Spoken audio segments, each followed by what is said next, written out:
place where the desert meets the sea, and we've been playing music, recording music, writing music, collaborating with Indigenous musicians such as Steve Pigram and Mark Atkins, a great didgeridoo player.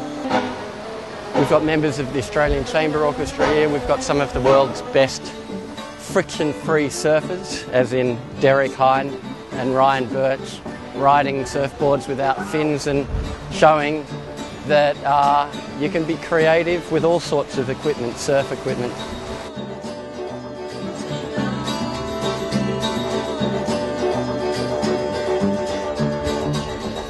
The storyline in a metaphoric sense is about impermanence and fragility and beauty and all of the things that make life precious, but also make it even more precious because we know it's very finite. Within that, I've been trying to bring in use the images metaphorically to define that through the program of music.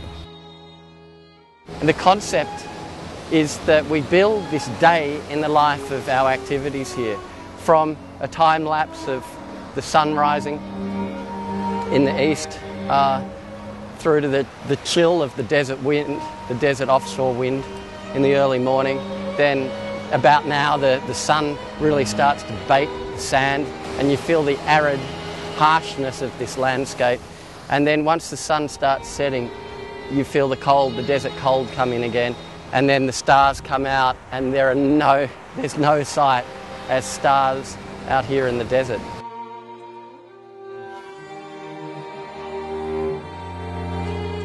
I've been quite a good pal of Richard Tognetti's for about 15 years now, and we do tend to try and push ourselves in terms of what we're doing in our surfing. He loves his surfing, it's a release, and for someone like Richard to bring surfing back into more of an art form than a sport is really important for him. Finless, or free friction surfing as we like to call it, is based upon losing control whilst attempting to remain in control. It's a slither whilst it's a cut. It allows you to go faster, and when you grip, it gives a release that finned surfing doesn't quite have because it's ill-defined. It allows you to fly out as if it's jazz.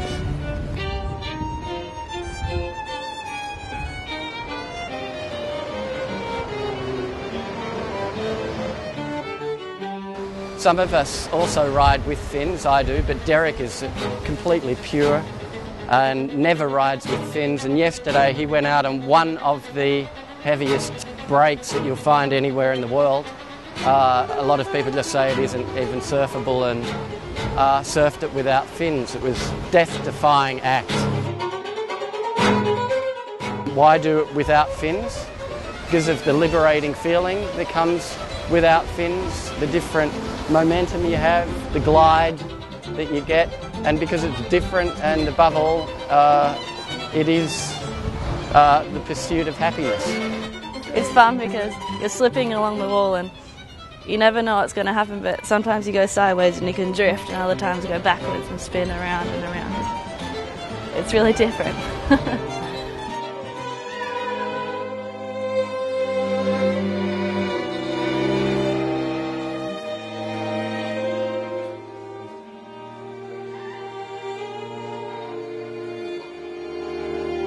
The texture of the reef is freeform. We're out on the edge of the desert, losing track of days, something you just cannot possibly do in the cities. Chance for Richard, both on land and water, to get very much freeform in his applications of his various disciplines.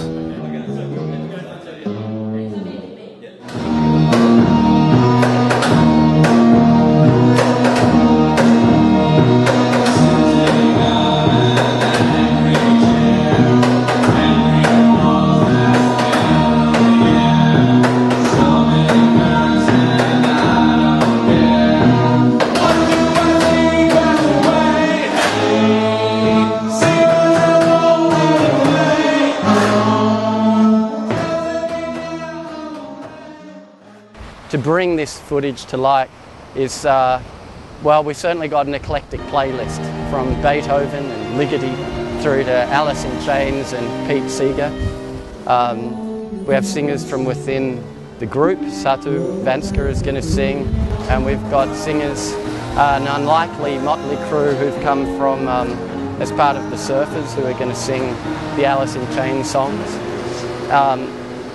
We've got some wonderful music that is new to us by an old fellow called Kilar, Polish composer. And we've got original music, and we're collaborating with the composer Ian Grandage, and of course the collaboration with the Indigenous musicians Steve and Mark. So we've certainly got a broad brush of musical styles going on.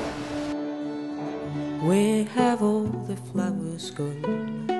Long time passing. Where have all the flowers gone?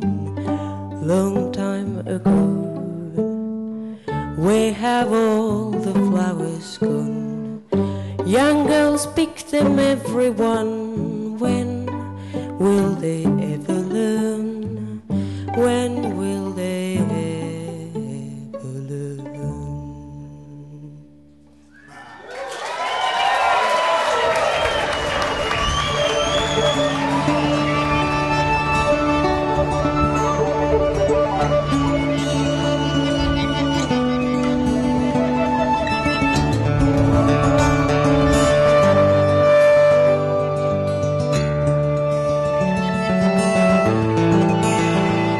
We've been here for 9 days or so now, and just have had tons of fun days. So far, I'm blown away by this. This is unbelievable. It's so vast, and there's so little people around here. Here, you really get that feeling that there's no one around you. It's beautiful. It's reds and deep sandy tones, almost like the colour of a dingo's back or a kangaroo. The ocean itself is pristine, really clear.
All in all, it's been fantastic. The images are mind-boggling, and it's almost a case of, I was going to say they're almost too good, and that's not a bad problem to have.